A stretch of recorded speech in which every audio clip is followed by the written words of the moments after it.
అందరికీ నమస్కారం. నా పేరు వెన్నమల్ల రవి. సుశ్రుత ప్రకృతి వైద్యాలయం 79 నా యూట్యూబ్ ఛానల్ వారికి, నన్ను కన్న తల్లిదండ్రులకు, ఆయుర్వేద మహర్షులకు, నా విద్య నేర్పిన గురువులకు నా యొక్క శిరసావందనములు. ఆయుర్వేదాన్ని అభిమానించే వారికి, పాటించే వారికి ప్రత్యేకమైన ధన్యవాదములు.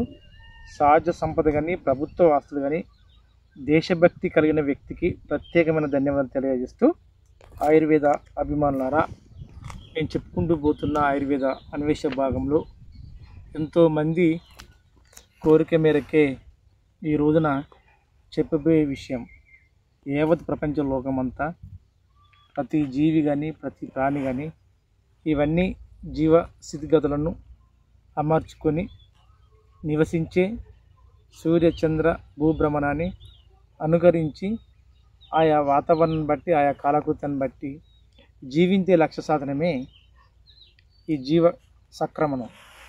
అలాంటి జీవ సక్రమణ చక్రంలో ఎన్నో జీవులుగా వికసించుకుంటూ, ఎన్నో జీవులుగా ఉదయించుకుంటూ, ఎన్నో జీవులుగా సస్యశ్యామలంగా ఆవిర్భావం చెంది, అవి ఆవిర్భావం చెందిన కానీ మొదలుకుంటే జీవితం కొనసాగిస్తున్నాయి.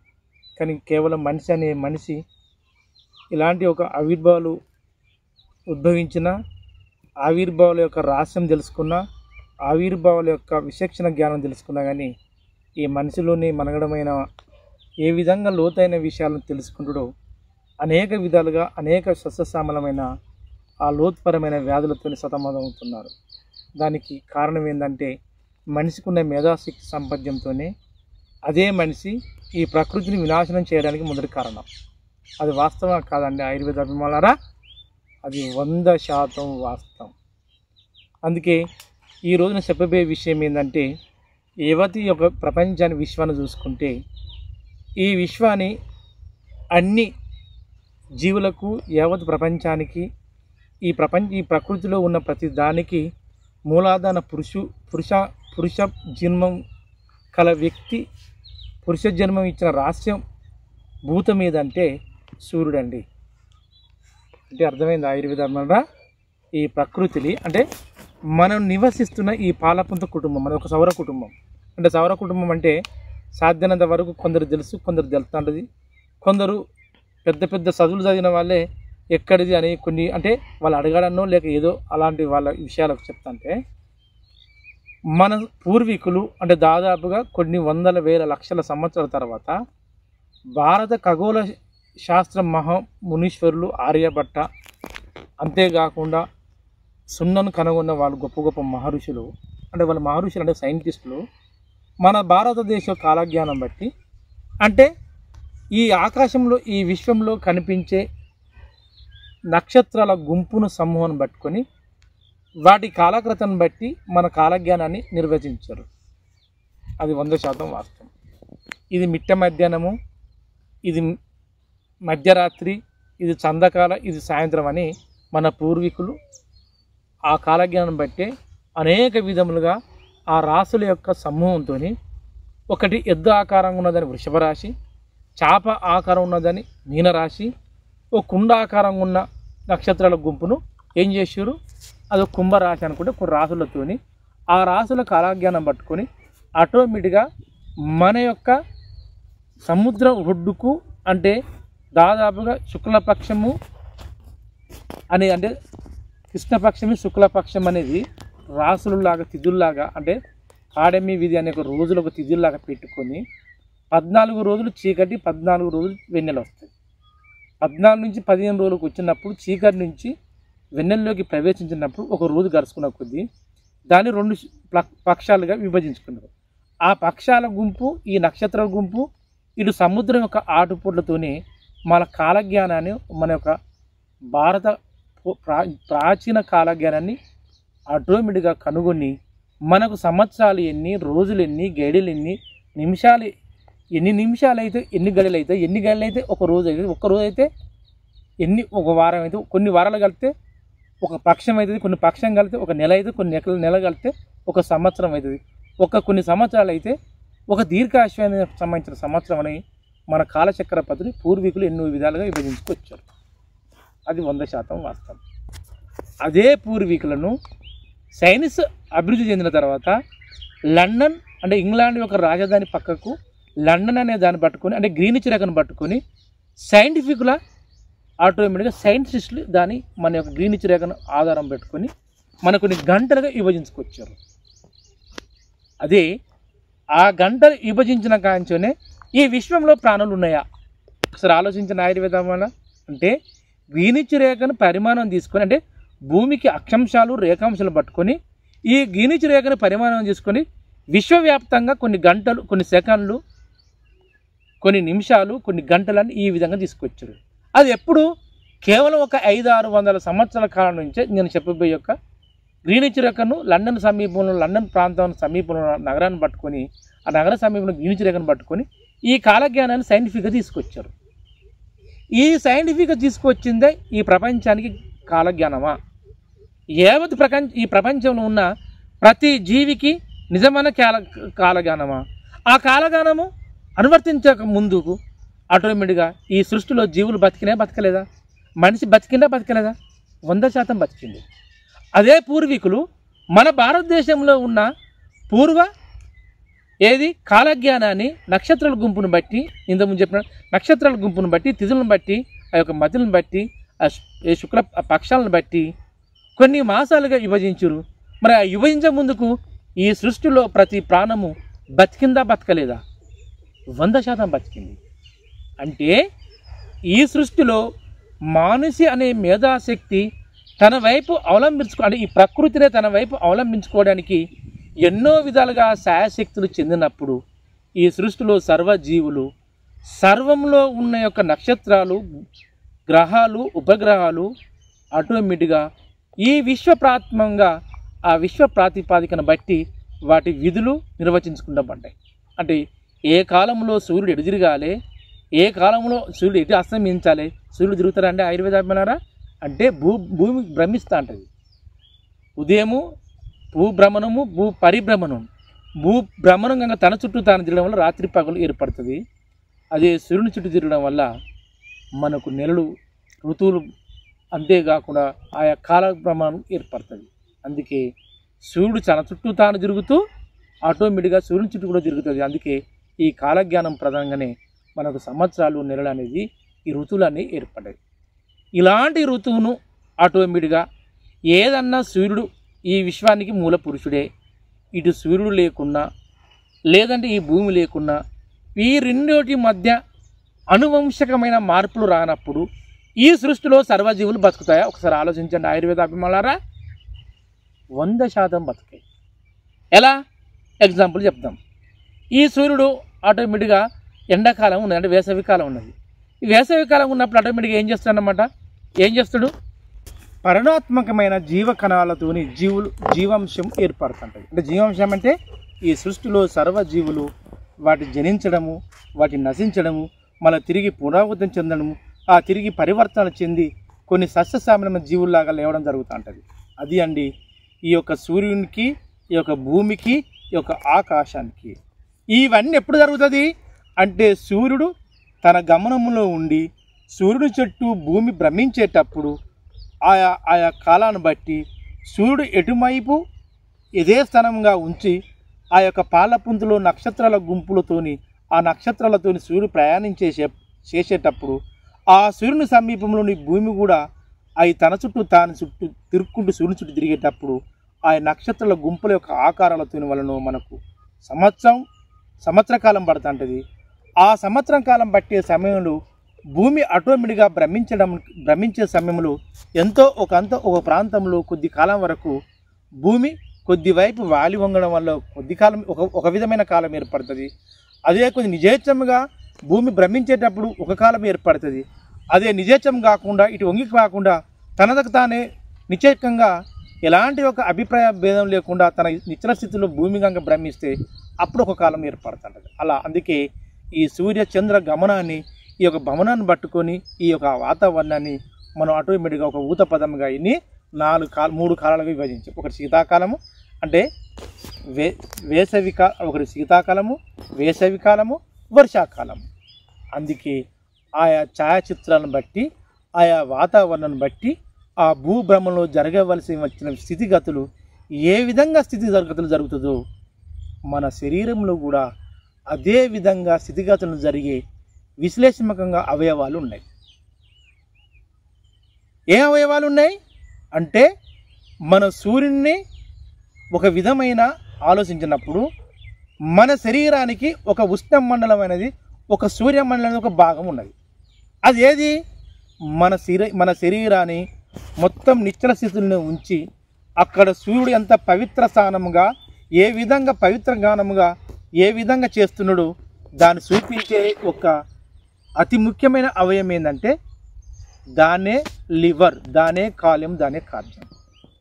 ఈ ప్రపంచానికి, ఈ విశ్వానికి ఎంత అముఖ్యమైన అమోఘమైన యొక్క భాగం సూర్యుడైతే, ముఖ్యమైన భాగం సూర్యుడైతే, అంటే ఈ విశ్వానికి ఉష్ణమండలాన్ని ఎక్కడైతే ప్రతి పదార్థానికి తన ఉష్ణమండలాన్ని ఆ వేడినిచ్చి ప్రతి జీవిని, ప్రతి ఒక్క పదార్థాన్ని ఉత్తేజపరితం చేసేది ఏంది? సూర్యుడు.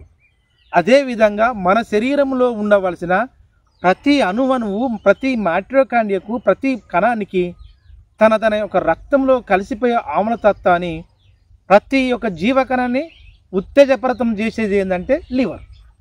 అంటే ఇక్కడ ప్రపంచంలో వింత విషయాలను ఎంత ముఖ్యమైన సూర్యుడు ఎంత ముఖ్యమో మన శరీర భాగంలో కూడా ఈ కాలేయం కూడా అంత ముఖ్యం.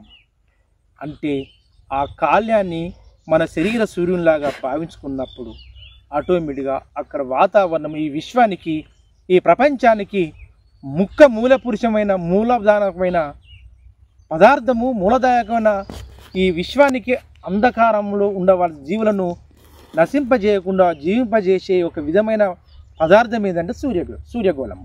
అందుకే ఇక్కడ విశ్వానికి సూర్యుడు ఎంత ముఖ్యమో మన శరీరానికి కూడా ఈ లివర్, ఈ యొక్క కార్యం అంత ముఖ్యమండి.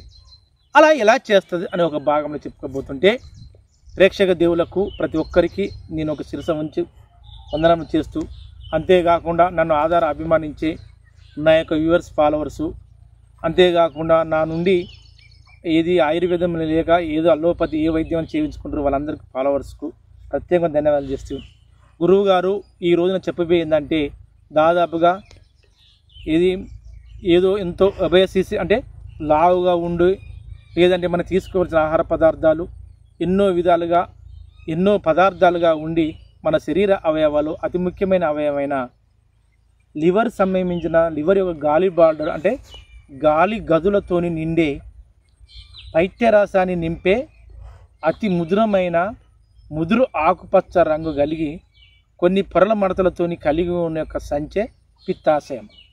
అలాంటి పిత్తాశయానికి మనకి ఎలాంటి యొక్క సమస్యలు మనం అరిదోదించాలి, అలాంటి సమస్యప్పుడు మనం ఏ విధంగా ఉండాలని గురువు గారు ఇలాంటి కొన్ని ఏమైనా చెప్తారా, చెప్పగలరా, చెప్పడానికి ప్రయత్నం చేయండి అని నన్ను ఎంతోమంది ఫోన్ కాల్ చేసి ఎంతో కోరికలు మీరారు. అందులో కాకుండా ఈ పిత్తాశయం వ్యాధులలో కానీ పిత్తాశయం ఏదైనా ఇబ్బంది పడే వాళ్ళు కూడా కొందరులో ఎంతోమంది ఉన్నారు. అందులో నేను కూడా ఒకప్పుడు అటువంటి పేషెంట్నే. అలాంటి వాటిని మనం ఎలా నిరోధించాలి అని కోరిన ప్రేక్షక దేవులకు, నా యొక్క వ్యూవర్స్కు ప్రత్యేకమైన నా యొక్క శిరస ఉంచి వందనం చేస్తున్న ఆయుర్వేద అభిమానులారా, ప్రపంచంలో ఒక విధంగా చెప్తే ఈ విశ్వంలో ఒక జీవి జననం పొందుతుంది. ఆ జననం పొందిన జీవి ఆటోమేటిక్గా మరణం పొందుతుంది. అంటే మరణం ఏ కాలకృతంగా వస్తుందో ఎవరికి తెలియదు. ఏ జీవికైనా అంతే. నేను మాట్లాడుతున్నా కబుక్కున ఏదైనా ఒక అంతరాంతరం ఊపిరిపోవచ్చు.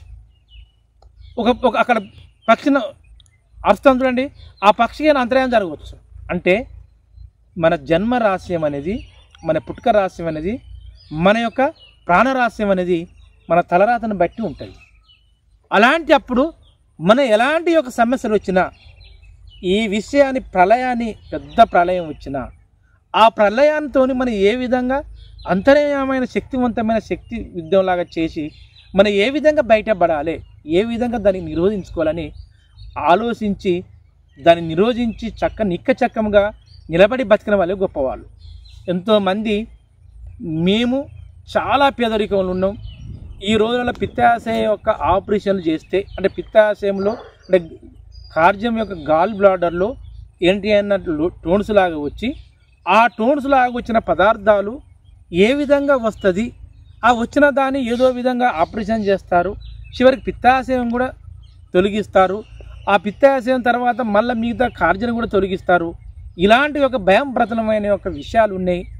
మాకు మా చిన్నమ్మ గారి పిత్తాశయం కనుక తొలగించిన 3 సంవత్సరాలకు 2.5 సంవత్సరాలకు లివర్ క్యాన్సర్ లాగా వచ్చి ఆటోమేటిక్గా చనిపోయింది.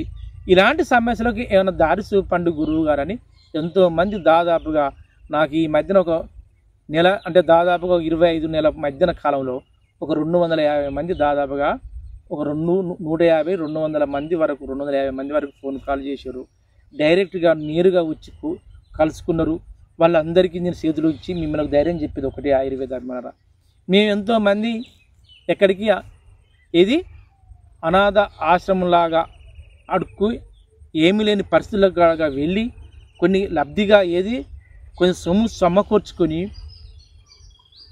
ఆయుర్వేద ఆశ్రమంలో కూడా వెళ్ళి అంటే మీ ఏమి లేనప్పుడు అనాథ ఆశ్రమంలో తలదాచుకొని మళ్ళీ ఆయుర్వేద ఆశ్రమంలోకి వెళ్ళి కొద్ది కాలం ఉండి ఉన్నంత కాలం అక్కడ ఆరోగ్యవంతంగా ఉన్నది. మళ్ళీ తిరిగి వచ్చినాక కూడా మేము ఇబ్బందులు పడుతున్నాం. ఇదంతా కారణం ఏందని ఎంతోమంది అభిప్రాయపడుతున్నాం. వాళ్ళందరికీ నేను శిరస ఉంచి మరొకసారి వందనం చేస్తూ ఒకటే ఆయుర్వేద అభిమానులారా, నేను మొదటి నుంచి ఇదే చెప్పుకుంటూ వస్తున్నాను. ఆ చెప్పుకునే ముందు ఒక విషయం చెప్తాం. ఎవరికైనా లివర్ సంబంధించిన ఏ వ్యాధి ఉన్నా ఫ్యాట్నీ లివర్, అందరికి ఫ్యాట్నీ లివరే ఉంటుంది. ఫ్యాట్నీ లివర్ కన్నా ఏ లివర్ పాజిటివ్ నెగిటివ్లు ఉన్నా, లేక జాండీస్ ఉన్నా, లేక పిత్తాశయంలో ఇలా కొద్ది మాత్రం అంటే దాదాపుగా ఎంతవరకు ఉండదు 1 mm లేక 2 mm లేక 3 mm 3 mm ఉన్నంత వరకు నార్మల్ స్థితి ఉంటుంది.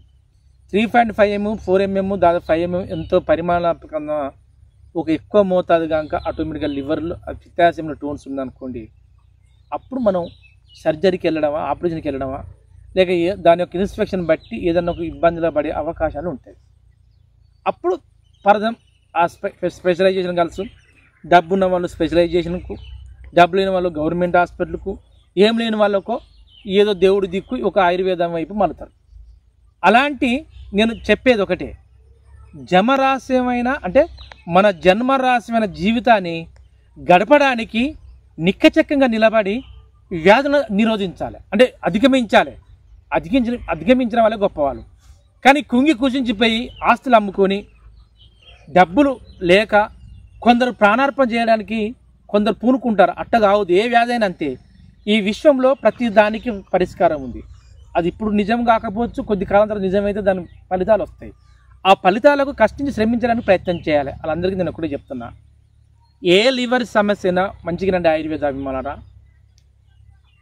ప్రతి మొక్క నేను చెప్పిన తర్వాత ఒక చరిత్ర ఒకటి విషయము, ఈ సృష్టి అంటే అవతరించిన తర్వాత అందులో మానవ జీవి అన్ని జీవుల కన్నా తెలియకలవాడు. ఎలా మానవుడు ఏం చేసిండు, ఫస్ట్ జన్మించిన తర్వాత ఆదివ మానవుడు జంతువులతో సమానంగా బతికిండు. అంటే జంతువులు మానవుడు కలిసి ఉన్నాడు. మనిషికి భయం కలిగిన తర్వాత జంతువులతో కలిసి వచ్చిండు. ఆ మనిషి భయం కలిగినప్పుడు జంతువులు కాకుండా చెట్ల మీద ఉండి ఆ చెట్ల బెరడాలు, చెట్ల పత్రములు, పండ్లు, ఆకులు అలా తినుకుంటూ కొద్ది కాలం వచ్చిండు. అట్ట కొద్ది కాలం వచ్చిన తర్వాత ఆ భూమి మీద ఉన్న వాటి ఫలాలు తినడం మొదలుపెట్టిండు. చెట్ల మీద కానీ భూమి మీద ఉన్న దుంపలు తినడం మొదలుపెట్టిండు. అలా కొద్ది కాలం తర్వాత ఏదో భయాందోళనతో ఏదో జరిగితే జంతువులను చంపుకొని పచ్చి మాంసం తినుకుంటూ వచ్చాడు. మళ్ళీ తర్వాత కొద్ది కాలం తర్వాత ఆ మాంసాన్ని ఉడకబెట్టుకొని ఏది కాల్చి తినడం మొదలుపెట్టాడు. అట్ట గుంపులు గుంపులుగా ఎదిగి ఎవరైతే బలశాలి కలుగుతారో ఆ బలశాలి ఏం చేసినా ఆటోమేటిక్గా ఒక గుంపులుగా ఎదిగి ఒక ప్రాంతాన్ని ఆక్రమించుకోవడం అలా వచ్చింది. అలా వచ్చిన తర్వాత కొద్ది కాలం తర్వాత తెలివి పరివర్తన చెంది ఆ గుంపులుగా వచ్చిన వాళ్ళు ఏం చేశారు, ఆటోమేటిక్గా ఒక పెత్తన చలాదారి జమీందారుగా ఎదిగాడు.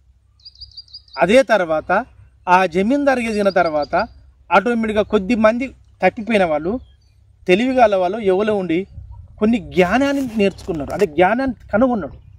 ఆ జ్ఞానం కనుగొన్న వ్యక్తి ఈ గుంపులుగా పాలించే మనిషి ఇద్దరు ఒకటై ప్రజల మీదనే, అంటే ఎవరైతే ఇక్కడ అమాయకతత్వం ఉంటారో, ఎవరైతే బలశాలు ఉంటారో ఆ ప్రజల మీద ఏం చేశారు, పెత్తనం చెలాయించడం మొదలుపెట్టిండు. అంటే ఎంతవరకు పరివర్తన చెందిందంటే ఆయుర్వేద అభిమానులారా వచ్చింది. ఇందులో ఏ జీవన ఈ విధంగా ఎదిగిందా, ఎదగలే. ఈ ఎదిగిన జీవైనా ఏం చేసిండు, ప్రకృతి మీద ఉన్న వాటినే అనువర్తింపజేసి ఆ ప్రకృతి మీదనే జీవించగలిగిండు, కానీ కొత్త సృష్టి చేయలే కదా. అదే మిగతా జీవులను ఏం చేశారు, ఆటోమేటిక్గా మిగతా జీవులతో చేసుకుంటూ వచ్చాడు. కానీ ఇక్కడ మనిషి గుంపులుగా ఎదిగిండు, ఇటు విద్య విజ్ఞానం కలుసుకున్నాడు, ఆ రాజుగా ఏదో విధంగా వెలుసుకుంటూ వచ్చిండు. ఆ రాజు ఈ విద్య ఈ విజ్ఞానాన్ని కొద్ది మంది వ్యాపారస్తులుగా, కొందరు కులవృత్తులుగా, కొందరు విజ్ఞానవంతమైన చదువుగా విద్యగా, కొందరు వైద్యానిగా, కొందరు ఇంకా వేరే రూపంగా రూపుదాల్చుకుంటా ఆటోమేటిక్గా వెళ్ళుకుంటూ పోయారు. కానీ తన స్వార్థంతోనే తనకు తానే అభివృద్ధి చెందుకుంటూ వచ్చారు. కానీ ఇక్కడ ఇంకా వేరే జీవులను కానీ వేరే అభివృద్ధి పరచడానికి సిద్ధమైనరా? అది ఎప్పుడు తమ సిద్ధమైన ఒక ఆలోచన పరిజ్ఞానానికి వచ్చిన తర్వాత. మన శరీరంలో కూడా ప్రతిదీ కూడా ఇదే. ఏ విధంగా అభివృద్ధి చెందిన తర్వాత ఎవరైతే అనారోగ్యానికి గురవుతారో వాళ్ళ మీద పీడిత పదార్థాలను లేక పీడిత వైద్య విజ్ఞానం గొప్పదని, తన ఈ ప్రపంచంలో ప్రతి జీవికి మనిషికి అయితే అతి అమోఘమైన భయం ఏంటంటే ప్రాణం పోయేటప్పుడు ఏదైనా వ్యాధో ఏదైనా దొరికినప్పుడు ప్రాణం పోయే స్థితి ఉంటుంది చూడు. అతను సర్వస్వం జీవితాంతం కష్టించినా కానీ నా ప్రాణం దక్కించుకోవడానికి ఈ ఉన్న యావతి ఆస్తిని ఇచ్చే అవకాశం ఉంటుంది. అది ఎదుటి మనిషి క్యాచ్ చేసుకుంటాడు. అందుకే ఆ ఎదుటి మనిషి క్యాచ్ చేసుకోవడం వల్ల ఎంతోమంది విద్య అని పేరు చెప్పి, విజ్ఞానం అని పేరు చెప్పి, వైద్యం అని పేరు చెప్పి అమాయక ప్రజలు దోసుకోవడం మొదలుపెట్టారు. 100% అమాయక ప్రజలు మొదలుపెట్టి అంతే. ఖగోళ శాస్త్రాన్ని కనుగొన్న పూర్వీకులు, ఏ ఋషులు మా ఋషులు, మన సైంటిస్టులు అది కొద్ది మాత్రం తెలిసిపోయింది. అది వంక చేసుకొని పూర్వం ఉన్న రాజుల కింద ఉన్న యొక్క పురోహికులు ఇంకా వేదమతంలోని వేదాంతులు గొప్ప గొప్ప సైంటిస్టులు తెలిసినట్టుగా ఎన్నో విధాలుగా చెప్పుకుంటూ వచ్చిన భాగమే. అది వాళ్ళ వరకే ఇమిడితూ ఉండి తనకు తానే పోషించుకోవడానికి వాళ్ళు ఏం చేశారు, అభియోగించారు, అభ్యసించారు, అనుభవించారు. అమాయక జనాలను అటునే తొక్కిపట్టారు. మరి దాంతో వాళ్ళని అభివృద్ధి చెందినరా? వీళ్ళ మీద ప్రయత్నాలు చేస్తే ఈ ప్రకృతి వాళ్ళ మీద ప్రయత్నం చేసింది, వాళ్ళు విపత్తిగా తయారైండు. అదేవిధంగా అలా కోవగా చెందిన వాళ్ళే ఇక్కడ విజ్ఞానమని, ఇక్కడ వైద్యమని, ఇక్కడ విద్య అని అన్ని అమాయకతత్వ ప్రజల్లో రుద్ది మనిషిని మిస్గైడ్ చేసి తెలిసిన విషయాన్ని, తెలియని విషయాన్ని ఇతర ప్రజల మీద ప్రభావితం చెంది చివరికి వాళ్ళ ప్రాణాల ఆ కుటుంబాలు ప్రాణం పోయే స్థితి వరకు దిగజారుకొస్తారు. ఇది అయినా దాన్ని ఏం చేస్తారు, అనుభవిస్తలే. ప్రతి జీవి, ప్రతి శక్తివంతమైన ఈ సృష్టిలో ఏ చెట్టుకైనా కానీ ఒక అమూల్యమైన శక్తి ఉంటుంది. చిన్న ఉదాహరణ చూడండి. ఈ చెట్టు ఉంది, ఈ చెట్టు కేవలం 90 రోజుల వరకే దీనిలో ఉండవలసిన ఔషధ గుణాలు ఏ జీవి తీసుకున్నా 100%, 70-60% మన శరీరానికి తోడ్పడుతుంది. 90 రోజులు దాటిందో నీకు తోడ్పడదు, 100% తోడ్పడదు. ఇది ఒక్కటి. ఇది ఎక్కడ ఆయుర్వేదికలా. రసాయనిక చర్యకు అలోపతి వైద్యానికి వచ్చిన తర్వాత ఎవరైతే సీరియస్ తనం ఉన్నారో ఆ సీరియస్ తనం ఉన్నప్పుడే ఆ యొక్క వైద్యాన్ని, లేకపోతే ఏదో సర్జరీ ఇంకా ఏదో ఒక విధంగా చేసుకున్నప్పుడే ఆ వైద్యాన్ని ప్రవచనంలో పెట్టుకొని అనువర్తింపజేసుకొని ఆ యొక్క కష్టాన్ని మనం బయటికి వెళ్ళడానికి ప్రయత్నం చేయాలి. అది ఫస్ట్ అంతే. చేసిన తర్వాత నీ శరీరాన్ని నీ వైపే తిప్పుకోవడానికి ప్రయత్నం చేసినప్పుడే మన శరీరం ఆటోమేటిక్గా సమతుల్యమైన ఒక ఆహార పదార్థంలోకి, లేక మన శరీరం ఏదో విధంగా అభివృద్ధి చెంది ఎంతో విధంగా కొద్ది కాలం బతికే ఉంటుంది. కానీ ఇదంతా తెలియపరచగా మొత్తం మిస్గైడ్ చేసి ఏది ఆయుర్వేద ఆశ్రమాలకు వెళ్ళినా, ఆయుర్వేద మందులు మింగినా, లేదంటే అల్లోపతి వైద్యం చేయించుకున్నా కానీ అల్లోపతి వైద్యం చేయించుకున్న వాళ్ళు ఈ యొక్క ఆహార నియమాలు పాటించారు. ఆహార నియమాలు పాటించే ఆయుర్వేద వైద్యం చేసుకున్న వాళ్ళు, ఆయుర్వేదం మందులు మింగిన వాళ్ళు నియమ నిబంధనలు పక్కకి పెట్టి, అంతేకాకుండా ఆయుర్వేదంలో ఉండవలసిన ఆయుర్వేద శిబిరాల్లో కానీ ఆయుర్వేదం ఎక్కడ ఉండవలసిన మొక్కను ఆ కాలంలో గడిచిపోయిన యొక్క ఔషధ గుణాలు కాలం గడిచిపోయిన తర్వాత వాటి ఔషధాలు మనం ఉపయోగించుకుంటే 100% మనకి ఏమైనా వ్యాధులు నిరోధించబడుతుంది అండి. ఆయుర్వేద అభిమానారా 100% నిరోధించబడ్డది. అందుకే ఎంతోమంది తప్పిస్తారు, ఎంతో విధాలుగా కష్టించి శ్రమించి మాకు ఏదన్నా ఒక అభియోగమైన ఒక అనువర్తింపజేసే ఒక శక్తివంతమైన మాకు ఒక వైద్యం చెప్పండి గురువు గారని ఎంతోమంది రిక్వెస్ట్ చేస్తున్నారు. వాళ్ళందరికీ మరి ఒక్కసారి నేను వందనం చేస్తూ ఆయుర్వేద అభిమానారా, ఇప్పుడు మన శరీరంలోని పిత్తాశయం భాగంలో ఎలాంటి ప్రాబ్లం ఉన్నా దాన్ని నిరోధించే పద్ధతి ఎలా అనే ఒక విభాగానికి వెళ్ళిపోతాం. నేను ఇంతకుముందు ఏమని చెప్పినా మొదటి చెప్పుకుంటున్నా. ఈ విశ్వం అనేది ఒక మన శరీరం అనుకుంటే అదే శరీరంలో జరగవలసిన రసాయనిక చర్యలు యాంత్రిక చర్యలు ఏ విధంగా జరుగుతున్నాయో ఈ విశ్వంలో కూడా అదే విధంగా జరుగుతున్నాయి. భూమి ఆకాశము నీరు ఈ యొక్క పంచభూతాలు ఇవన్నీ కలిసి ఈ సూర్యకిరణాలు భూమి మీద పడ్డప్పుడు ఆ సూర్యకిరణాలు భూమి స్వీకరించుకొని భూమి యొక్క ఉపరితలం యొక్క వాతావరణం వేడెక్కి అంటే ఉదయం నుంచి సాయంత్రం వరకు వేడెక్కి మళ్ళీ సాయంత్రం నుంచి మళ్ళీ తిరిగి రాత్రి మళ్ళీ తెల్లారే వరకు చల్లదనం ఎక్కినప్పుడు ఇందులో ఈ మట్టిలో నేలలో ఉన్న ఉదయజనక సూచకమైన ప్రతి జీవకోటికి సకల జీవులకు ఉదయజనక ప్రాణంగా కలిగి వచ్చి ప్రతి జీవి ప్రాణంతో ఆటోమేటిక్గా సస్యశ్యామలంగా విదజల్లుతుంది.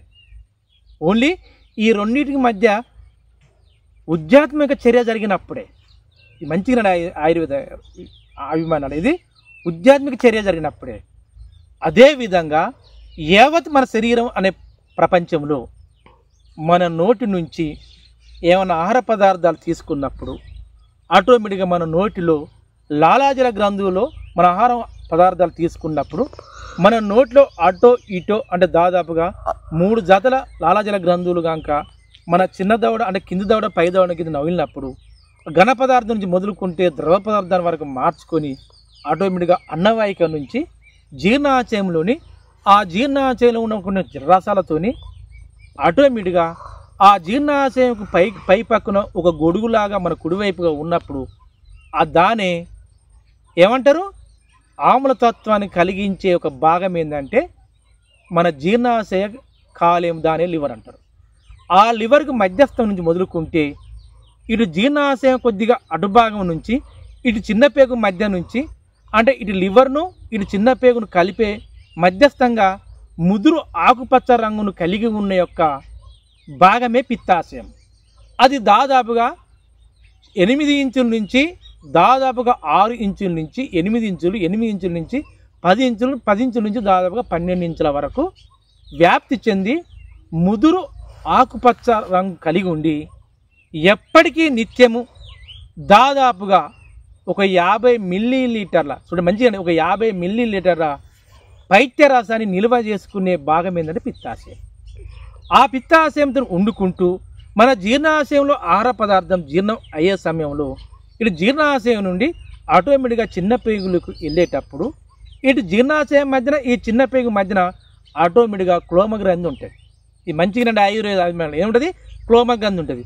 ఆ క్లోమగ్రంథి నుంచి క్లోమరసం ఉత్పన్నమై అది అందులో ఉన్న ఒక హార్మోన్స్ ఉత్పన్నమై ఇటు పిత్తాశయం నుంచి ఇటు లివర్తోని ఆటోమేటిక్గా పిత్తరసం ఉత్పన్నమై ఈ రెండింటి కలయికతోని ఈ చిన్న పేగులోకి ఆహార పదార్థం ఎప్పుడైతే ఘన నుంచి ద్రవం జీర్ణాశయంలో మార్చుకొని ఈ చిన్న పేగులోకి అంటే ప్రవేశించేటప్పుడు ఇటు క్లోమగ్రంథిలో క్లోమరసము ఇటు పైత్యరసంతో అంటే పిత్తాశయంతో పైత్యరసము ఆటోమేటిక్గా ఆంధ్రమూలం నుంచి ఆంధ్రరసము కూడా ఈ రెండు ప్రవేశించి ఇటు కిందికి చిన్న పేగులోకి దాగినప్పుడు ఈ యొక్క ఆంధ్రమూలతో ఆంధ్రరసము కూడా ప్రవేశించినప్పుడు అప్పుడు దాదాపుగా చిన్న పేగులు మనం తీసుకున్న ఆహార పదార్థము దాదాపుగా ఇక్కడ మన నోటిలోనే ఎక్కువ శాతము కనుక 60 వరకు 50% జీర్ణింపజేసిన వాళ్ళు లేక కేవలం 20% జీర్ణింపజేసుకున్న వాళ్ళు తిరిగి జీర్ణాశయంలోకి 20-30% 40% ఉన్న తర్వాత ఈ చిన్న పేగులోకి జీర్ణంగా 60% వచ్చిన తర్వాత ఇటు పిత్తాశయము ఇటు క్లోమగ్రంథి ఇటు ఆంధ్రములో ఆంధ్రరసం కనుక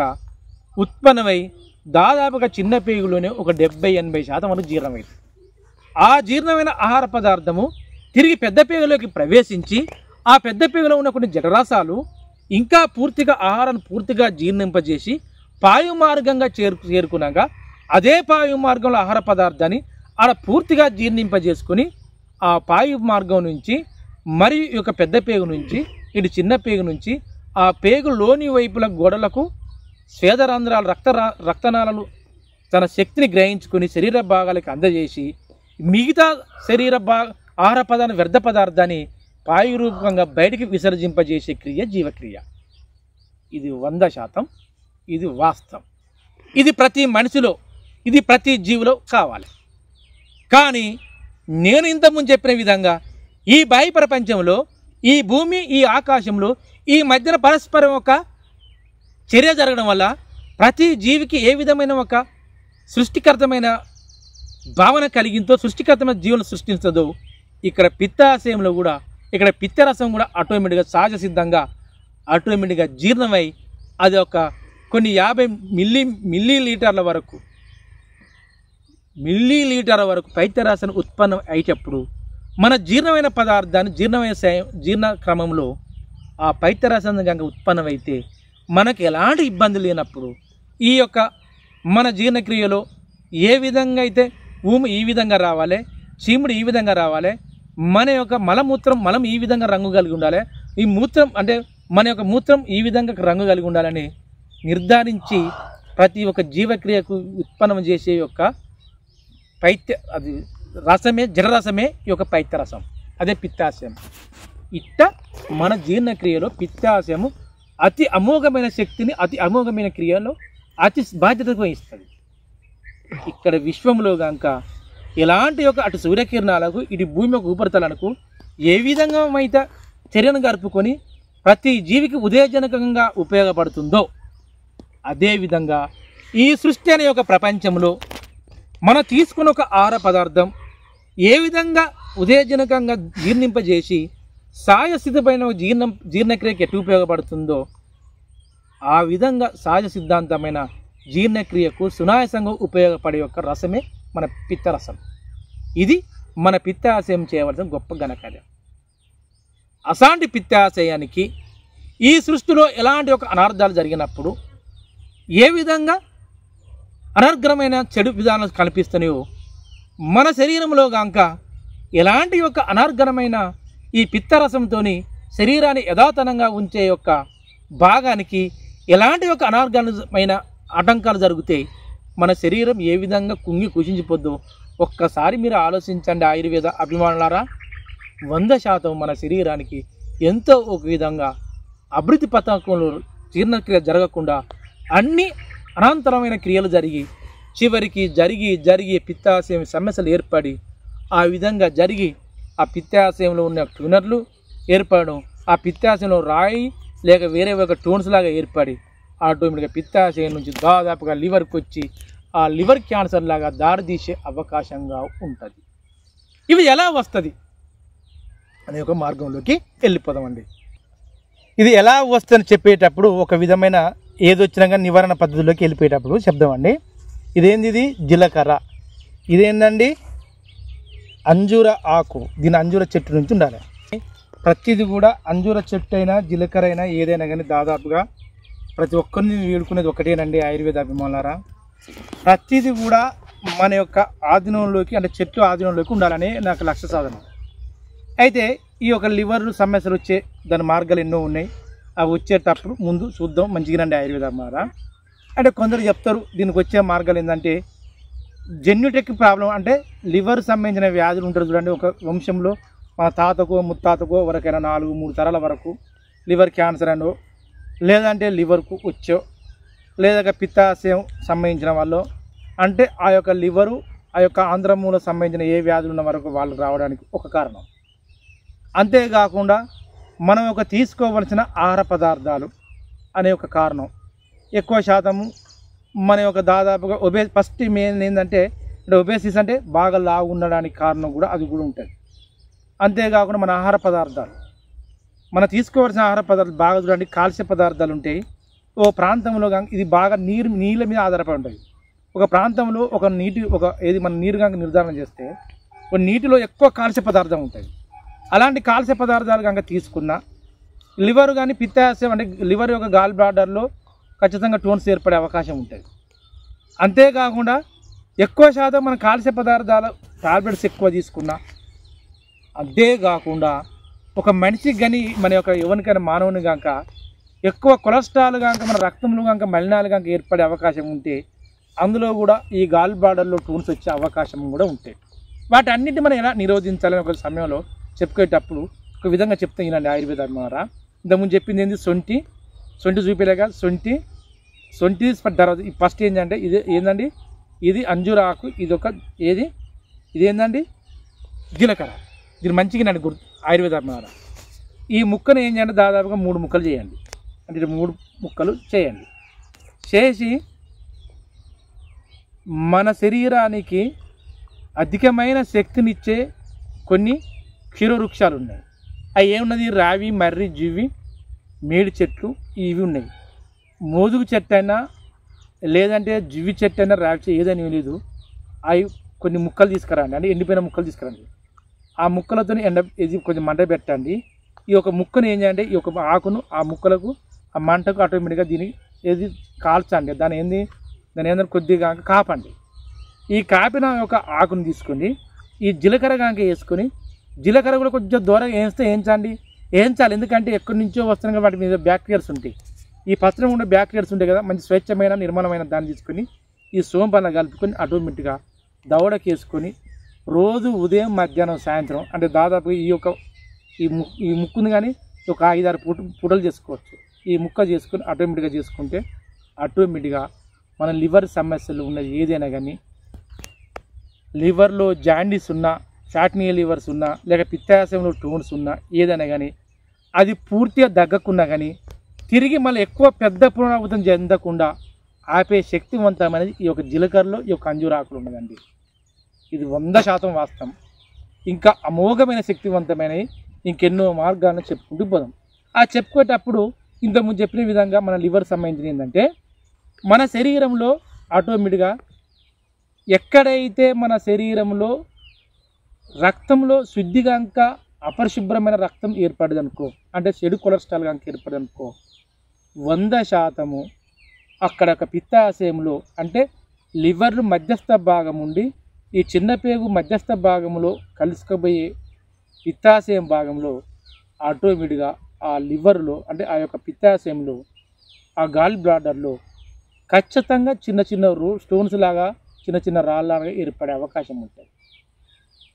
ఒకటి, ఎవరైతే ఎక్కువ శాతము ఆకుకూరలు తీసుకున్నా, ఎక్కువ శాతము పసరుకూరలు తీసుకున్నా 100% పిత్తాశయం స్టోన్స్ రావడానికి ముఖ్య కారణం అవుతుంది.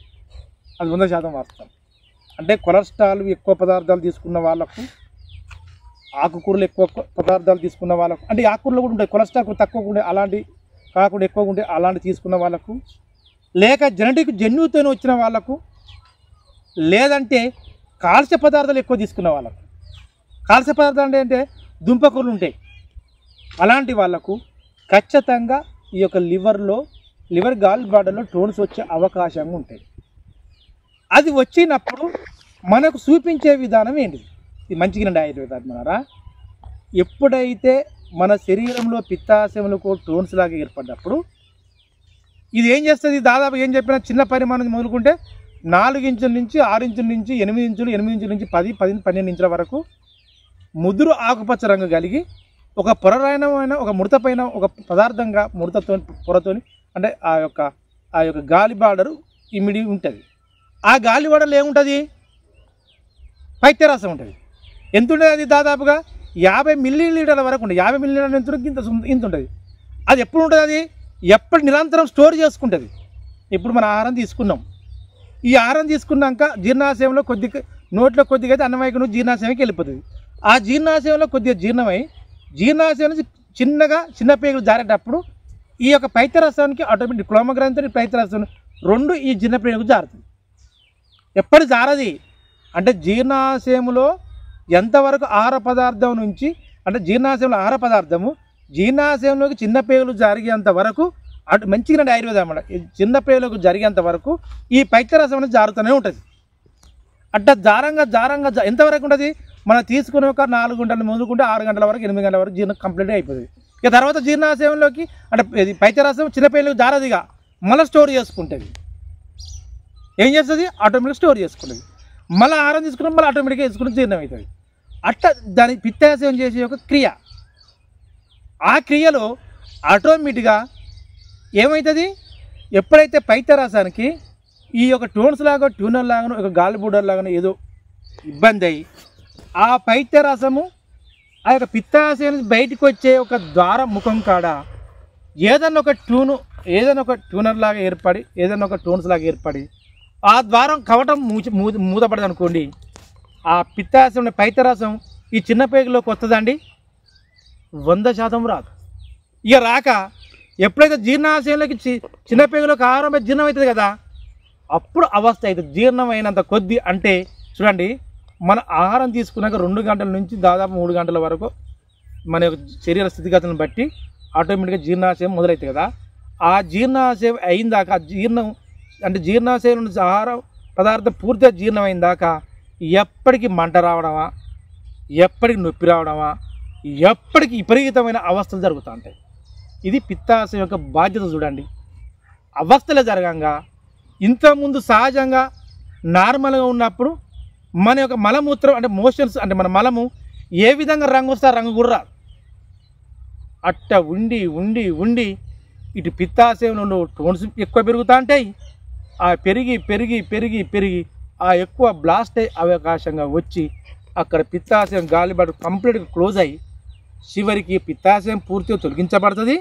చివరికి అంతేకాకుండా ఏమవుతుంది, కార్జన్ కూడా తొలగించబడుతుంది. ఇది ఆ యొక్క పిత్తాశయం యొక్క క్యాన్సర్ దారితీసే అవకాశం ఉంటుంది. అందుకే ఎప్పుడైతే దానికి పిత్తాశయానికి ఈ విధంగా వచ్చిన దాని నివారణ దాన్ని గుర్తించడం ఎలా, ఇది మంచిగా ఆయుర్వేదం అందరు కన్ఫ్యూజ్ అయ్యేది ఎక్కడే. ఏం చేస్తారంటే మనకు నాభి మన కడుపుకు కింది భాగంలో మన బొడ్డుకు కుడివైపున ఒక బెస్తడు దూరంలో మన యొక్క పక్క ట్రెంకలు ఆనుకొని పక్క ట్రెంకలు ఈ బొడ్డు కుడివైపు పై భాగంలో ఆనుకొని ఆ ఉండిన యొక్క భాగమే పిత్తాశయ భాగం, అదే కార్జం. అది కార్జం మధ్యస్థంగా మరియు చిన్న పేగును ఆనుకొని ఉంటుంది. ఇది మంచిగా ఆయుర్వేదం అన్నారు. అందుకే మొత్తం మన శరీర అవయవాలకు శక్తిని ఇచ్చేది ఏంటంటే చిన్న పేగు, జీర్ణక్రియ. ఎక్కువ జీర్ణమయ్యే అన్ని పదార్థాలు జీర్ణమయ్యే ప్రదేశం ఏది, చిన్న పేగు. ఇది చిన్న పేగును ఆనుకొని ఉండడం వల్ల ప్లస్ ఇక్కడ క్లోమ గ్రంథి, ఇటు ఆంత్రమూలము, ఈ 2 జఠరసాలు ఉండవలసి ఏది క్షీరతత్వము, ఇటు ఆమ్లతత్వము. చివరిగా ఈ యొక్క ఆమ్లతత్వం సరి అయిన పదార్థాన్ని సరి అయిన ఆమ్లతత్వాన్ని సరిగా ఈ జీర్ణం అప్పుడు పూర్తిగా ఇయ్యని ఎడల మన జీర్ణక్రియలో అవస్థలు జరుగుతాయి. అందుకే పిత్తాశయం యొక్క బాధ్యత పాత్రత ఎక్కువ ఉంటుంది. అందుకే పిత్తాశయం కూడా చివరికి ఏమవుతుంది, ఇంకెక్కువ ఉంటుంది. అదేవిధంగా పిత్తాశయము ఎక్కువ శాతం చూడండి డయాబెటీస్ షుగర్ ఉన్న వ్యాధిగ్రస్తులకు ఎక్కువ వచ్చే అవకాశం ఉంది. ఎందుకు, ఇక్కడ క్లోమగ్రంథి పూర్తిగా ఇన్సులిన్ అనే యొక్క హార్మోన్ సిస్టము విడుదల తగ్గిపోతుంది. అది తగ్గిపోయి ఇది ఎక్కువ ఏం చేస్తుంది, కొద్ది కాలము పిత్తాశయం ఎక్కువ ఉత్పన్నం అవుతుంది. అయ్యి చివరి కూడా ఇందులో టోన్స్ కూడా ఏర్పడి, అంతేకాకుండా ఎప్పుడైతే జీర్ణక్రియలో క్లోమగ్రంథి కోల్పోయిందో ఆటోమేటిక్గా కొలెస్ట్రాల్ ఎక్కువ తయారవుతుంది. చెడు కొలెస్ట్రాల్ ఎక్కువ తయారయ్యి ఆటోమేటిక్గా చెడు కొలెస్ట్రాల్ కనుక ఎప్పుడైతే ఈ పిత్తాశయంలోకి చేరుకున్నదో అక్కడ టోన్స్గా ఉత్పన్నమై పిత్తాశయం కూడా ప్రమాదం జరిగే అవకాశం ఉంటుంది. ఇవన్నీ ఏ విధంగా కొద్దిగా మనకు ఆహారం తీసుకున్న ఒక అర్ధ గంటకో గంటకో కుడివైపు డొక్క కింద కొద్దిగా ఉబ్బినట్ట గ్యాస్ జరగడం, జీర్ణమయ్యే సమయంలో నొప్పి రావడము, కొందరు వామిటింగ్ రావడము, కొందరు మోషన్స్ రావడము, ఇది ఎక్కువ తీవ్రతంగా ఉన్నప్పుడు ఇవన్నీ అబ్జర్వేషన్లకు పెట్టుకోవాలి. అలా వచ్చినప్పుడు సంబంధిత స్పెషలైజేషన్కో లేక ఏదో టెస్ట్ రూపంగా నిర్ధారణ చేసుకోవాలి. లేదంటే నీకు నీవే ఏ విధంగా ఉంటుందో ఆటోమేటిక్గా చూసుకొని ఈ కుడివైపు నుంచి మన బొడ్డు నుంచి మొదలుకుంటే ఈ కింది కుడివైపు నుంచి కుడి చేయ వరకు ఆ కడుపు మీద మన డొప్పబోయి ఈ లోతుగా చూడ కాలం మీద మనం లోతుగా పిండుకొస్తే ఆ నొప్పి కూడా డొప్పలాగా పిండుకొని వచ్చినట్టుగా వస్తుంది. ఇలాంటి ఒక సింటమ్స్ మనం కనుక ఎప్పుడైతే గుర్తుపడతామో 100% ఇలాంటి దాన్ని ఆయుర్వేదిక పద్ధతితో 100% నివారించవచ్చు. 100% నివారించవచ్చు. ఆ నివారణ మార్గంలోకి ఎలా వెళ్ళిపోయాలో ఒకసారి చెప్తాం. ఏమైంది కనుగొనంటే ఎలా మనం ఎప్పుడైతే పిత్తాశయంలోకి సమస్య వచ్చినప్పుడు ఏ విధంగా కనుగొనాలి మన నొప్పి అవస్థను బట్టి లేక సంబంధిత మంచిగా ఆయుర్వేదం అభిమానరా మనం ఎప్పుడైనా ఆహారంగా తిన్నప్పుడు ఆటోమేటిక్గా జీర్ణం కానప్పుడు పిత్తాశయం గట్టిగా జఠరసం అంటే పిత్తారసం ఉత్పన్నమైనప్పుడు మనకు అప్పుడప్పుడు పైత్యంలాగా వచ్చి ఏమైందంటే కొంచెం వాసన వస్తుంది. కానీ ఇది లోపించిన తర్వాత వాసన రాదు. బాగా గుర్తుంచుకోండి. అంటే పైత్యరసం అనేది వామిటింగ్లో వచ్చినా కానీ వాసనే రాదు. అంతేకాకుండా ఈ కడుపు మీద బాగా లోతుగుండి నొప్పిలాగా బాగా వస్తుంటుంది. ఎప్పటికొక గ్యాస్ లాగా వస్తుంటుంది. అప్పుడు వచ్చినప్పుడు సంబంధిత స్పెషలైజేషన్తో లేక మన నిర్ధారణ శక్తితో వేసుకొని నీకు సంబంధించిన ఒక చికిత్స అంటే వైద్యం చేయించుకుని మన వ్యాధిని కొద్దిగా అరికట్టే అవకాశం, కొద్దిగా 100% కూడా అరికట్టే అవకాశం. దాన్ని ఏ విధంగా అరికట్టే మార్గంలోకి వెళ్ళిపోయి చూడండి. ఆయుర్వేదం మంచిగానండి. ఆయుర్వేదం ఏంటంటే కారణ మార్గం ఏంటంటే ఎక్కువ శాతము ఎవరికైతే మన యొక్క లివర్ గాల్ బ్లాడర్లో ఎప్పుడైనా కానీ ఆహార పదార్థాలు కనుక తిన్నప్పుడు జీర్ణం కానప్పుడు అవస్థ ఉన్నప్పుడు మంచిగానండి. ఆయుర్వేదం మాంసం కృతులు దూరం పెట్టాలి. అంటే చేపలు కానీ, కోడిగుడు కానీ, చికెన్ కానీ, మటన్ కానీ, ఇంకా ఏదైనా కానీ మాంసంతో ఉన్న పదార్థాలు ఆటోమేటిక్గా జీర్ణం పెట్టాలి. అది ఎందుకు జీర్ణం తర్వాత చెప్తాను. పులుపు పదార్థాలను దూరం పెట్టాలి. ఘనమైన పదార్థం అంటే గట్టి పదార్థాలను దూరం పెట్టాలి. అంతేకాకుండా ఫ్యాట్తనం వచ్చే పదార్థాలు అంటే దాదాపుగా కొవ్వు పదార్థాలు కూడా కూరగాయలు అలాంటి పదార్థాలు కాకుండా అతి సులువుగా సునాయాసంగా జీర్ణమయ్యే పదార్థాలను తీసుకొని ఆహారంగా తీసుకోవాలి. ఒకటి ఏదైనా కానీ దాదాపుగా ఒక రసంలాగా, ఒక జ్యూసులాగా, ఒక పసరులాగా ఆ పదార్థాలు మన శరీరంలోకి ప్రవేశించొద్దు. ఇది మంచిగా ఆయుర్వేదం ఏంది శరీరంలోకి ప్రవేశించొద్దు. దీనికి ఒక్కటి ఇంకొంటే బాగుంటుంది. పిత్తాశయం సమస్య కనుక ఎవరికైతే సులువవుతుందో లేక ఎక్కువ 15, 40, 60% వచ్చిన వాళ్ళకు మన శరీరం మీద ఎప్పటికీ ఎలర్జీ లాగా వస్తుంది. పాప నా దగ్గరికి ఒకళ్ళు ఎలర్జీ లాగా వచ్చారు. ఆమెకి ఏముందంటే వాళ్ళ భర్తకు ఏదో ఒక పాతపాము ఏదో పాము గడిచింది, మచ్చల్లాగా వచ్చింది. ఆటోమేటిక్గా కాలం గడిచిపోయింది. మంచిగా ఆయుర్వేదం అన్నారు. ఆ కాలం గడిచింది. అందరూ ఆటోమేటిక్గా ఏం చెప్తారంటే పోయింది. మా భర్త నాకు మా మామగారికి ఒక సంఘటన జరిగింది, నాకు కూడా అదే సంఘటన జరిగిందని. ఎందుకంటే నేను నాటు మందు అది ఒకటి ఏది పురుగులకు అలాంటి విషపూరితమైన ఒక వాటికి నాటు చేయడానికి చేస్తాండి వచ్చింది. ఈ కాదమ్మా అని అంటే నమ్మదు. కొందరు డాక్టర్ దగ్గరికి వెళ్ళింది. అక్కడ ఏది వాళ్ళు కూడా ఫ్యాట్నీ లివరు లేక లివర్లు గాల్ బ్లాడర్లో టోన్స్ వచ్చినాయి అని వాళ్ళు ఇచ్చిర్రు. కానీ ఈ కొద్ది కాలం ఒక 3 నెలలో 3 నెలలు 2 నెలల వరకు ఆపరేషన్ చేయాలని వాళ్ళు చెప్తే లేదన్న పెద్ద భయం బట్టి ఈ గోకుడు స్టార్ట్ అయ్యి డాక్టర్లు మరి గోకుడు ఎలర్జీ వస్తుందమ్మా అని నమ్మలే. వచ్చి ఒక విధమైన ఒక భావన, సరే నాకు ఆటోమేటిక్గా లివరు ఏదో ఒక ఎఫెక్ట్ అయింది, పిత్తాశయంలో పెద్ద ప్రాబ్లం ఉన్నదని నా భయం. కొన్ని నిర్ధారణ చేసి అంటే నేను నా మనసుకి నిర్ధారణ చేసుకొని ఆమె మనసులో ఒక మార్గంలోకి తీసుకొచ్చి మంచిగా ఆయుర్వేదం ఆమె మనసులో ఒక మార్గంలోకి తీసుకొచ్చి కొన్ని చిట్కాలు చెప్పిన కొన్ని చెప్తే ఆమెకు ఉపశమనం అయిందో ఏందో. ఆమె ఇట్ట గోకినప్పుడల్లా ఏంటంటే ఇట్ట శరీరం ఇట్ట గీరుతుంది. కానీ ఇట్ట గీరినప్పుడల్లా ఒక చిన్న పొక్కులాగా రావడం, ఆటోమేటిక్గా పుండు కావడం, మళ్ళీ అది మానిపోవడం జరుగుతుంది. అంటే పిత్తాశయ సమస్య దాదాపుగా ఒక 70-80% మన శరీరంలోకి ప్రవేశించినప్పుడు మన శరీరం మీద ఎలర్జీ ఎక్కువ స్టార్ట్ అవుతుంది. అందుకే కొందరు ఏం చేస్తారు, ఎప్పుడైతే ఎలర్జీ ఎక్కువైంది అనుకో ఏం చేస్తారు, చర్మ డాక్టర్ దగ్గరికి వెళ్తారు. చర్మ డాక్టర్ స్పెషలైజ్ దగ్గరికి వెళ్తారు. ఆయన ఏం రాస్తాడు, ఏదో ప్రవేశించవచ్చు, దానివల్ల WBC పెరుగుతుంది, ఏదో బ్లడ్ ఇన్స్పెక్షన్ వాస్తవమే. బ్లడ్ ఇన్స్పెక్షన్ జరగడానికి కారణం పిత్తాశయ సమస్యలు ఉన్నది వాస్తవమే. వాళ్ళు ఇది రాసే చివరికి తరచం ఓపెన్ అవుతుంది. వాళ్ళు లేవలేని స్థితిలో ఉంటారు. ఈ చివరికి ఆ యొక్క ప్రాణం పోయే వరకు కూడా ఉంటుంది. అట్టా ఎన్నో ప్రాణాలు పోయినాయి. ప్రాణాపాయ స్థితిలో ఉండి మా దగ్గరకు వచ్చి మీరు ఏం చేస్తామని చేయదారిన తర్వాత ఏం చేయలేము. అలాంటి నిర్ధారణ చేసుకొని ఒక విధమైన ఒక భాగంలో వెళ్ళిపోవాలి. మంచిగా ఆయుర్వేద అభిమానారా ప్రతి ఒక్కరూ ఏం చేయాలంటే, ఆయుర్వేద అభిమానారా నేను చెప్పేది ఒకటే, ఎంతోమందికి ప్రవేశపెట్టిన ఆ ప్రవేశన అనుభవంతో కొన్ని 1000 మందికి 100 మందికి ఈ పిత్తాశయ సమస్య కానీ లివర్ సమస్య ఉన్న వాళ్ళకు ఎన్నో మార్గాలుగా ఎన్నో సస్యసమైన మార్గాలుగా వెళ్ళిపోయి అతి అమోఘమంగా ఉన్నారు. దాన్ని మంచిగా వినడానికి ప్రయత్నం చేయండి. ఇది మంచిగా ఆయుర్వేదం అన్నారా. నేను చెప్పిన ఫస్ట్ ఈ యొక్క ఉదయం పరిగెడపని లేచి నేను ఎందుకు చెప్పినా దీన్ని దూరగా ఏంచాలి, దూరగా కాపాలి. ఆ యొక్క దూరగా వేయించి తినాలి. ఒక మార్గం. ఒక్క చిటికడు ఏందండి, మన యొక్క స్ఫటిక ఉంటుంది చూడండి, కొందరు ఏదో చేస్తారు స్ఫటిక బెల్లం, స్ఫటిక ఏముంటుంది, ఒగరు ఉంటుంది. ఆ స్ఫటిక ఇప్పుడు దొరుకుతలేదు, ప్రభుత్వాలకు నిజం అన్నీ తీర్చుకోండి. ఆ స్ఫటికని ఏం చేయాలంటే నేరుగా ఒక చిటికడు స్ఫటిక తీసుకోండి. ఒక్క చిటిక స్ఫటిక ఉంటే 5 చిటికల సొంటి ఉంటుంది.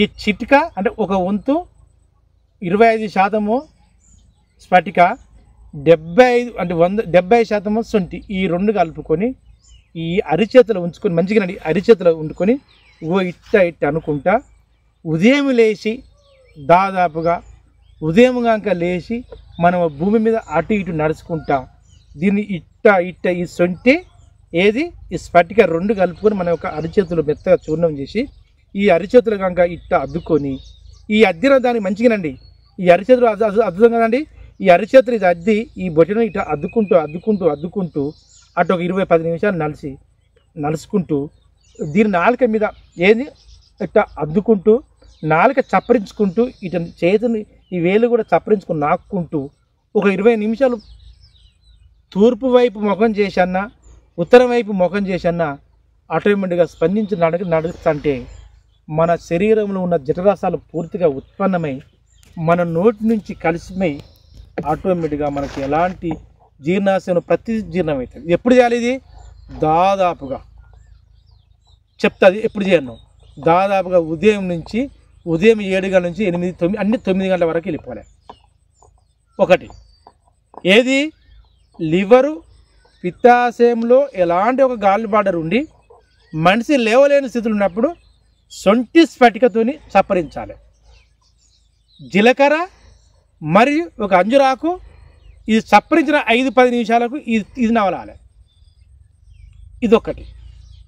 ఇదే సొంటి, ఇదే స్ఫటిక బెల్లం ఆటోమేటిక్ ఇంకేముంటుంది, జీలకర్ర, ఈ అంజురాకు, ఈ 4 ఏం చేయాలి, ఈ సొంటిని ఇది మంచిగానండి, ఈ సొంటి ఈ జీలకర్ర ఈ యొక్క అంజురాకు ఈ యొక్క స్ఫటిక బెల్లం ఇటు 2 అటు 2 వేరుగా ఒక పాత్రలో, ఇదొక మట్టి పాత్ర అని ఇదొక మట్టి పాత్రలో ఈ 2 ఏది వేయాలి, సొంటి వేయాలి, జీలకర్ర వేయాలి.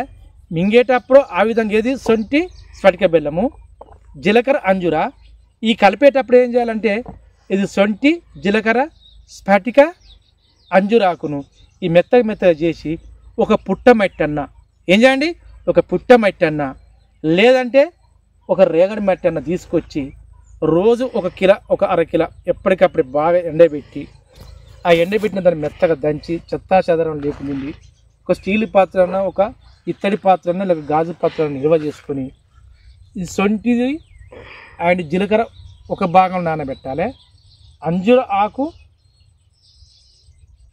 అండ్ స్ఫటికను ఒక పాత్ర నానబెట్టాలి. ఈ నానబెట్టిన దాన్ని మట్టిని ఒక తెల్ల వస్త్రం ఏది ఈ కుడివైపుగా వేసుకొని ఈ బొడ్డు మీకెళ్ళి దాదాపు ఇక్కడి నుంచి మొదలుకుంటే ఒక తెల్లని వస్త్రం వేసి మట్టి ఈ తెల్లని వస్త్రం ముందు పరిచి ఈ మట్టిని ఇంత మందం వేసి 4 వైపులా పెట్టి మనిషికి పడమర వైపన్నా తలబెట్టి దక్షిణం వైపున తలబెట్టి తూర్పుకు కాళ్ళు పెట్టి లేక ఉత్తరం కాళ్ళు పెట్టి నిటారుగా చల్లని కిరణాలు వచ్చే సమయంలో ఉదయం పరిగడుపును లేచి కాలకృత్యాలు తీర్చుకొని ఉదయం పరిగడుపును లేచి ఆటోమేటిక్గా లేచి ఆ యొక్క నిచారుగా మంచం మీద పండుకొని ఈ మట్టి పట్టి వేయాలి. ఈ మట్టి పట్టి వేసినాక ఇంకొకటి ఏమున్నది పైన ఏమేయాలి, ఒకరోజు ఒక ఉదయం పూట సొంటి అండ్ జీలకర్ర కలిపింది మట్టి కలిపింది పైన వేయాలి. అంజురాకు స్ఫటిక కలిపింది ఏం చేయాలి, దీనికి ఎదురుగా ఇటువైపు ఈ నడుము కింద ఈ భాగంలో ఒక గుడ్డలో మట్టి పెట్టి దాని మీద పండబెట్టాలి. మనిషిని పండబెట్టి ఈ కిందనో అంజుర ఆకుది ఏది స్ఫటిక కలిపిన మట్టి పైననో సొంటి జీలకర్ర కలిపిన మట్టిని వేసి యథార్థంగా ఉదయం కాక ఆ సూర్యకిరణాలకు పెట్టుకొని పండుకొని మంచిగా నాయుడుగా పండుకొని యథాతనంగా ఉంటే ఆటోమేటిక్గా సూర్యకిరణాలకు ఈ యొక్క నేను ఇంతకుముందు చెప్పిన విశ్వానికి ఏమున్నది, ఈ విశ్వానికి ప్రాముఖ్యమైనది ఏంటిది సూర్యుడు, మన శరీరానికి ప్రాముఖ్యమైనది లివరు. ఈ సూర్యకిరణాలకు ఈ ప్రపంచం ఉన్న యొక్క సూర్యుడు మన శరీరం యొక్క సూర్యుడు 2 అనులోమ విలోమపాతం చెంది అంటే ఆ సూర్యకిరణాలకు ఈ మట్టి మీద పడి ఈ మట్టిలో ఉన్న మట్టి రేణుతోని మన శ్వాస అంటే మన శ్వాస రంధ్రాలు అంటే మన శ్వేత రంధ్రాలతోని ఒక ఆవిరిగా వెళ్ళి ఆ లివర్ చుట్టూ ఉన్న ఆవిరి కానీ ఇన్స్పెక్షన్ లాంటి నీరు లాంటిది కానీ అవన్నీ గుంజుతాయి. గుంజేటప్పుడు మనకు అనిపిస్తుంది లివరు అంటే ఇక్కడ కడుపు భాగం మీద చిన్నగా నొప్పి లేచినట్టు ఇటు గుంజినట్టు మన అయస్కాంతం బట్టి గుంజినట్టే అవుతుంది. ఇక్కడ పైన ఆ విధంగా అవుతుంది, కింద ఇక్కడే ఇదేమవుతుంది మనకి ఏదో ఒక ఎలర్జీ లాగా రావడం, ఇది గుంజినట్టు అవుతుంది. అట్ట దాదాపుగా 1 గంటన్నర అంటే ఉదయం 6:30 మొదలుకుంటే 8 గంటల వరకు లేత కిరణాలు పడేంత వరకు, లేదంటే ఇది 11 గంటల సమయం వరకు చేయాలి. ఏం చేయాలి? 11 గంటల వరకు సమయం వరకు చేయాలి, ఖచ్చితంగా చేయాలి. ఇదిగా ఇక లివర్తో అందరూ డాక్టర్లు ఎత్తెత్తరు. లివర్ సమస్య లేకపోతే పిత్తాశయం సమస్య పెద్దగా ఉన్నది, పిత్తాశయంలో టోన్స్ ఉన్నాయి అని చేస్తే ఆటోమేటిక్గా ఆ మనిషి లేచిన తర్వాత నేను చూపించిన విధంగా ఇటు సొంటి ఇటు స్ఫటిక బెల్లం కలిపిన కొద్ది వాటరు ఉదయం తాపించండి. తర్వాత ఒక 5-10 నిమిషాలకు ఇది తినిపించండి. ఇటు తినిపించాలి, అది తాపించాలి. ఈ ప్రయోగం చేస్తుంటే ఒక ఆహార పదార్థం తీసుకునేటప్పుడు ఖచ్చితంగా 9 రోజులు లేక 11 రోజులు 15 రోజులు చేస్తుంటే ఖచ్చితంగా మన శరీరంలో ఎప్పటికీ మనం తినవలసిన ఆహార పదార్థం ఎంత తీసుకుంటావు ఆ పదార్థం సగం తగ్గించాలి. అంటే నువ్వు మొత్తం కంప్లీట్గా ఏం చేయాలి, నువ్వు తీసుకున్న ఆహార పదార్థాలను ఏదో ఒక ఉపవాస దినములుగా చేసుకుంటే అప్పుడు నీ శరీరంలో ఎక్కడెక్కడ కొవ్వులాగా కరిగిపోయి ఈ పిత్తాశయంలో టోన్స్ ఆటోమేటిక్గా కరిగిపోయి ఎప్పుడైతే గాలిబాటు పిత్తాశయం నుంచి వచ్చిన యొక్క ఆ టోన్స్ రూపం ఆ పిత్తాశయం ఉన్న రసం పిత్తరసము బయటికి వెళ్ళేటప్పుడు ఎంతో కొంత కరిగిపోయి అది బయటికి వెళ్ళి మనకు మోషన్ రూపంగా ఏర్పడుతుంది. అట్ట వరుసగా 8 రోజులు చేయండి. 9వ రోజు 11వ రోజు ఆటోమేటిక్గా నీకు ఏమవుతుంది, ఆ మోషన్స్ పోయేటప్పుడు ఉదయం మన నైట్ పూట కనుక మనం చూసుకుంటే ఆ మలంలో ఆ మలం అనేది ఆ టోన్స్ అనేది ఆటోమేటిక్గా తేలి పైన మనకు కనపడుతూ ఉంటుంది. అది 100% వాస్తవం అండి. అమోఘమైన యొక్క ఆయుర్వేదం ఒక ఈ ప్రయోగం చూపించిన చేపించి ఎంతోమంది అమోఘమైన వాళ్ళకు మా గురువు గారు కానీ నేను కానీ మా విశ్వనాథం గురువు గారు దాదాపుగా సిద్ధనాగార్జున పీఠ వ్యవస్థాపకులు మహర్షి ఎల్చూరి వెంకటరావు ఏర్పరిచిన ఒక పీఠానికి మాకు విశ్వనాథ డాక్టర్ గారు నేర్పిన గొప్ప అమోఘమైన విద్య నేను దాదాపుగా 3,500 మంది చెప్పిన అందులో దాదాపు 3,000 మంది అనువర్తింపజేసుకున్నారు. ఎలాంటి వ్యాధులు లేకుండా ఇక గాల్ బార్డర్లో ఆపరేషన్ చేయాలన్న వాళ్ళు ఆపరేషన్ లేకుండా అర్థవంతం అంటే దాదాపుగా 70, 80, 60% వరకు ఇది పనిచేస్తుంది. అలా చేస్తానికి మీకు చెప్పబోయే ఈ భాగం ఇది మంచి రండి. ఆయుర్వేద అభిమానులారా, ఎవరికైనా పిత్తాశయంలో ఏ టోన్స్ ఉన్నా లేక గాల్ బార్డర్లు ఏది ఉన్నా కానీ లేక లివర్ ఏ ఫంక్షన్ ఉన్నా కానీ ప్రతి ఒక్కరూ భయపడద్దు. భయం మనిషికి ఒక వ్యాధి అంట, ఆందోళన మనిషికి ఒక వీక్నెస్ అంటే అతని యొక్క లోపం అట. నేను చేయను అనేది ఒకటి మనిషికి, ఒకటి ఏది చేయలేని మనిషి ఒక నిర్భయంగా మనిషిగా, కానీ ధైర్యం అతనికి సాహసం, వాని గుండె ధైర్యం గొప్ప జీవస్థంగా వస్తుంది. ఏం చేస్తా ఏం కాస్తా అంటే చివరికి ఏమవుతుంది, చివరికి అంతరించిపోయే అవకాశం ఉంటుంది. అలా చేయకుండా మంచి ఆయుర్వేద అభిమానులుగా వర్ధిల్లడానికి నేను చెప్పేది మంచి ఏనండి. ఇంతకుముందు చెప్పిన విధంగా ప్రతిరోజు తీసుకునే విధానం ఇది ఈ విధంగా చేయండి. ఉదయం లేచి వెంటనే నీళ్ళు తాగకండి, ఎప్పుడు తాగకపోతే ఇది చేసేటప్పుడు నీళ్ళు తాగొద్దు. కొద్దిగా ఎనర్జీ ఉండాలి, ఎనర్జీ సంబంధించిన పదార్థాలు తీసుకోండి. ఏం తీసుకుంటారు, కొద్దిగా న్యూట్రిషన్లోకి వెళ్ళిపోతూ అంటారు, అట్ట వెళ్ళకండి. కొందరికి వెళ్ళక ఎవరికైనా కానీ కొన్ని బాగా గుర్తుంది, ఈ యొక్క పిత్తాశయ సమస్యలు ఉన్న వాళ్ళకు ఆకుకూరలు డైరెక్ట్ వండి పెట్టడానికి ప్రయత్నం చేయకండి. ఆకుకూరలను ఆటోమేటిక్గా ఎంతో కొంతగా దూరగా వేయించి లైట్గా తినడానికి ప్రయత్నించండి. ఒకటి చిరుధాన్యాలు, కొర్రలు లేక అంటుకొర్రలు అంటుకొర్రలకు వెళ్ళండి. కానీ గోధుమ రొట్టెకు, అరటి పండుకు, ఫ్రూట్స్ తినమంటాం కదా, అరటి పండుగ గోధుమ రొట్టెకు అసలు వెళ్ళకండి. చింతపులుసు కానీ నీసుకైతే అస్సలు వెళ్ళొద్దు. దాదాపు ఇది ఒక 3 months 6 months చేసినా కానీ మనకు దాదాపుగా ఏ వ్యాధి ఉన్నా ఏ చిన్నపాటి ఉన్నా పోతుంది. ఎందుకంటే మన శరీరం ఏమైందో తెలుసా, ఆయుర్వేదంలో ఒక తుప్పు పట్టిన చర్మంలాగా, ఒక తుప్పు పట్టిన వస్తువులాగా అయింది, ముట్టుకుంటే చుంచిపోతుంది. అంటే మన శరీరం అనేది జెనెటిక్ ప్రాబ్లంతో సంభవించిందో తెలియదు. మనం తీసుకోవాల్సిన ఆహార పదార్థంతోనో లేదంటే ఈ వాతావరణంతో ఈ యొక్క లివర్ అంటే పిత్తాశయ సమస్య ఏర్పడదో తెలియదు. మన ఆహార పదార్థాలు తీసుకున్న వాటితో ఏర్పడేది తీసుకోవాలి. ఇవన్నీ పదార్థాలు విషపూరితమే. అందుకే మనం కానీ జాగ్రత్తను ఒక 3 నెలలు, ఒక నెల 10 నెలలు కష్టపడితే ఆ యొక్క లివర్, ఆ యొక్క పిత్తాశయ సమస్య 100% పటాపంచలైందండి. ఇది 100% వాస్తవం. ఇది 11 రోజులకు ఇటు కష్టించేది అనుకో, 13వ రోజు 14 లేక 20 రోజులు చేయండి. 20 రోజులు చేస్తే నీకు 21 రోజు 22వ రోజు ఇంతకుముందు ఆహార పదార్థం తిన్నప్పుడుగా మనకు గ్యాస్ రావడము, చిన్నగా నొప్పి రావడము, కూర్చుంటే కుచ్చుకొని పోవడము, లేదంటే ఏదో పాము ముంజగా నొప్పి రావడం, ఇవన్నీ సమస్యలు తగ్గిపోతాయి. అప్పుడు అదే పిత్తాశయ టోన్స్ అంటే అది అది గాల్లో ఉన్న అది రాడు తగ్గిపోయిన అర్థమవుతుంది. అటు నీకు అర్థం కాదు, ఒకటి అల్ట్రా స్కానింగ్ ఏదో స్కానింగ్ తీసుకోండి, ఆటోమేటిక్గా వెళ్ళిపోతుంది. ఇది నివారణ, దాన్ని తీసుకునే పద్ధతి చెప్పిన. అంతేకాకుండా ప్రతి ఒక్కరూ ఏ ఆహార పదార్థాలు అయితే మన వేడితో తగ్గించుకున్నామో ఆహార పదార్థాలు ఏది జంజురాకు, సొంటి, స్ఫటిక ఇది ఉంది అనుకో, నీవు ఏ ఆహార పదార్థంగా తీసుకుంటావో ఆహార పదార్థంలో 2 ముక్కలు కలుపుకొని తినండి. మొదటి ముద్దే లేదు. అది అంజూరాకు, జీలకర్ర, సొంటి ఏం చేయాలి, నువ్వేం చేయి, ఆటోమేటిక్గా ఆయిల్ పులింగ్ చేసుకోండి. మన నువ్వుల నూనె, కొబ్బరి నూనె చూసుకోండి. కొబ్బరి నూనె ఉడికించుకొని రోజు ఉదయం సాయంత్రం ఆయిల్ పులింగ్ చేయండి. 1 దీపారాధన చేయండి. 2 అదే కాకుండా నువ్వు ఎప్పటికీ ఆ నీళ్ళని ఏ నీళ్ళు అయితే ఆ నీళ్ళలో అదే వేయండి. ఇది చేస్తే అంతేకాకుండా కొబ్బరి పీసు, పుట్టమట్టి, రేగడి మట్టి ఇవన్నీ కలిపి ఒక మట్టిలాగా చేసుకుని రోజు ఉదయం సాయంత్రం కనుక నువ్వు ఆహారం కనుక ఏ ఆహార పదార్థం తీసుకుంటావో ఆహార పదార్థం తీసుకున్నాక 20 నిమిషాలు 10 నిమిషాలు దాని మీద నడవడానికే ప్రయత్నం చేయాలి.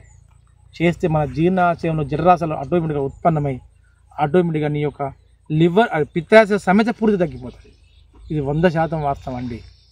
ఎక్కువ మాత్రం జ్యూస్లకు ప్రాముఖ్యత ఇవ్వకు. లివర్ సమస్య వచ్చినా, పిత్తాశయం సమస్య వచ్చినా జ్యూసులు తగ్గించండి. ఆ జ్యూసులకు సంబంధించిన పత్రంలో ఏది ఉన్నదో అది డైరెక్ట్గా మన నోట్లో నమిలి మొత్తం లాలాజల గ్రంథంలో కలిసిపోయి ఒక జ్యూస్ లాగా మన నోట్లో మార్చుకొని మింగడానికి ప్రయత్నం చేయండి. అలా చేసినప్పుడే మన పిత్తాశయ టోన్స్ కానీ ఆ సమస్య తగ్గే అవకాశం ఉంటుంది. అతి ముఖ్యమైనది, అమోఘమైనది రేగడి మట్టి, పుట్టమట్టి. ఈ ప్రయోగం అయితే ఈ యొక్క జన్మంలో ఎవ్వరు ఉపయోగించినా వాళ్ళకు 100% వాస్తవమే. ఎంతోమందికి దీన్ని వేసేటప్పుడైతే నిటారుగా భూమి మీద బండబెట్టేస్తే ఇంకా అమోఘం. సూర్యకిరణాలు భూమి మీద ఏం చేస్తుంది, భూమి మీద పడుతూ ఉంటుంది. ఈ వేడికి ఈ భూమి మన యొక్క నడుముకు ఆటోమేటిక్గా ఉంచుకొని ఇటు నడుము కిందికి లాగుతుంటుంది, పైన ఇది డొక్క లాగుతుంటుంది, కడుపు లాగుతుంటుంది. లాగుతాయిన కొద్దీ అప్పుడు పేషెంట్ ఒక 2 రోజులు 3 రోజులు అవస్థ పడతాడండి. ఎంత అవస్థ పడ్డ కొద్దీ అక్కడ నీరు శాతం తగ్గుతూ ఉంటుంది. ఆటోమేటిక్గా మనం తీసుకున్న ఆహార పదార్థం ఆటోమేటిక్ ట్యూన్లోకి వెళ్ళిపోతుంటాయి. అట్లా చేసుకోవడానికి ప్రయత్నం చేయాలి. అంతేకాకుండా మన శరీరంలో ఉన్న గ్లాండ్స్ను వీటన్నిటిని ఏం చేయాలి, ప్రేరణ చేసుకుని అరికాల అరిచేలు నొక్కోవాలి, బాగా నొక్కోవాలి. ఇలా నొక్కోవాలి. ఇలా నొక్కినప్పుడే ఆటోమేటిక్గా ఆ గ్లాండ్స్, ఆ గ్రంథి అనే ప్రేరణ చెంది ఆటోమేటిక్గా ఆ యొక్క వ్యాధిని తగ్గే అవకాశం ఉంటుంది. నీకు నీళ్ళు స్వేచ్ఛమైన నీళ్ళే, నిర్మలాత్మకంగా నీళ్ళే. అంతేకాకుండా కొన్ని మినరల్ వాటర్ నీరు కంటే మంచి చెప్తాను వినండి ఆయుర్వేద. ఈ సొంటి, ఈ జీలకర్ర, ఈ స్ఫటిక, ఈ అంజూరాకు ఉంది కదండి, బాగా నీళ్ళు ఏం చేయండి, వేడి చేయండి. వేడి చేసి ఆటోమేటిక్గా గోరెచ్చగా ఉన్నప్పుడు ఈ ఆకులు అందులో వేయండి.